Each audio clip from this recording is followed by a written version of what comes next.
If you asked Anne Marie Otis 2 years ago what her life would be like, she probably wouldn't have planned for what was in store. In 2012, the Fayetteville native was hit with hard news. I went to the doctors alone, and she came out and she said, "I wish you didn't come alone because," and I finished the sentence for her, "it's cancer." After being diagnosed with breast cancer, Otis was at full speed to recovery. She had a double mastectomy and was in and out of the hospital, so she started a blog called Stupid Dumb Breast Cancer to keep her family updated. But soon, it took on a greater purpose. Lo and behold, people started reading it that weren't my family, and I became relatable because I just was myself, and I think people needed to just see a normal person going through this. With thousands of followers, her blog shows the reality of cancer, including after photos of her surgeries. Otis often receives hate messages for the graphic photos, but says breast cancer is not just a pretty pink ribbon. We're scarred, we're mutilated, we're amputated, and then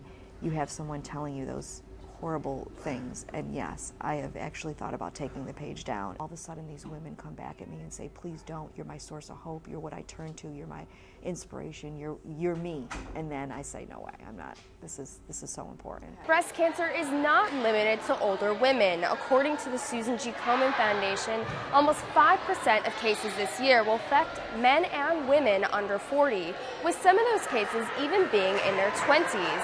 These cases are usually faster growing and more aggressive, which is why it's important for children at this age to know the warning signs and get tested early. Our best protection right now is early detection. So the more education they have, the more information they have on how to be advocates for themselves and their health from head to toe. According to the National Cancer Institute, more than 40,000 people will die from breast cancer this year. Fitness is said to reduce your risk by at least 20%, but with childhood obesity on the rise, Otis says exercise is key. Get up. Even if you feel like you can't, take a 5-minute walk today, and then tomorrow take another 5-minute walk, and then make it 10 the day after that.